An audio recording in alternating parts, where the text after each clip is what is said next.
Hello learners. In this video, we're going to learn how atoms and molecules are made. But before that, I want to share a small thing with you.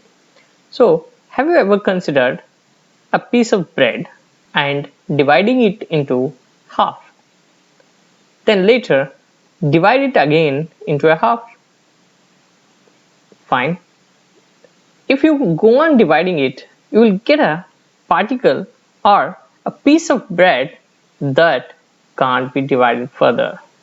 In earlier 500 BC, it was stated by a great philosopher of India, Maharishi Kannada. He postulated that if we go on dividing matter, we shall get a smaller and smaller particles. Ultimately, a stage will come when you can't further divide that, or further division of that thing is impossible, and he named it as Paramanu.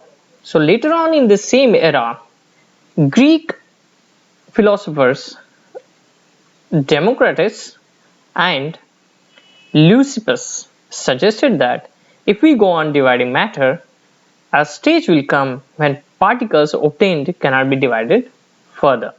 So they named it as atoms. Atoms in Greek means indivisible. But all these things were based on purely on philosophical considerations, and not much experimental work to validate these ideas could be done till the 18th century.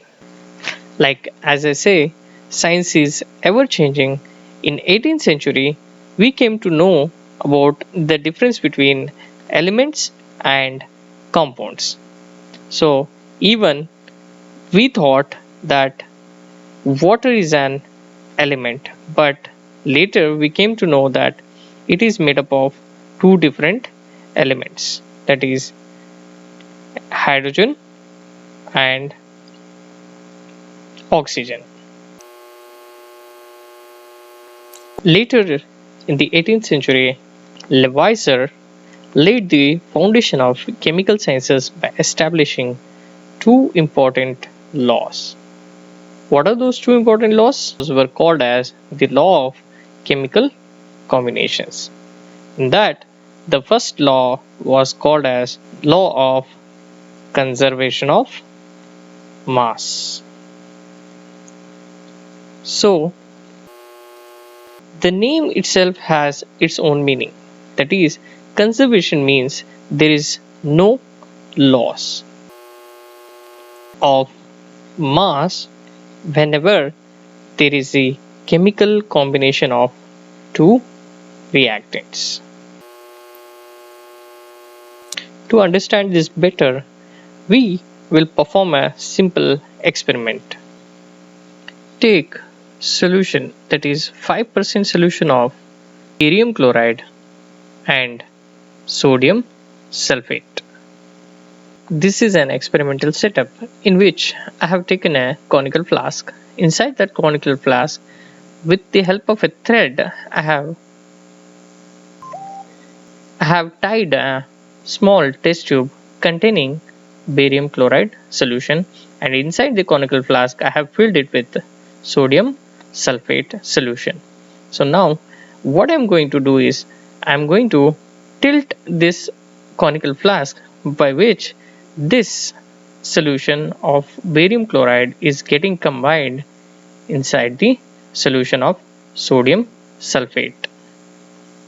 Remember that these two solutions are colorless, so whenever they are mixed together, a white precipitate is formed.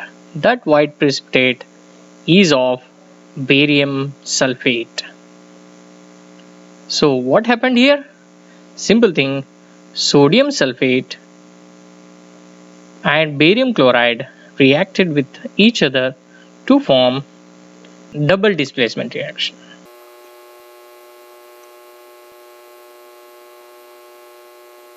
So how are we going to know that there is no loss of mass in this experiment?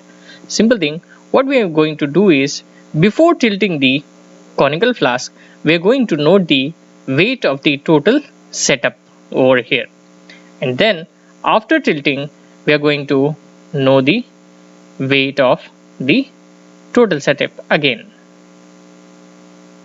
So the weight of the total setup before tilting and the weight of the total setup after tilting will be exactly same.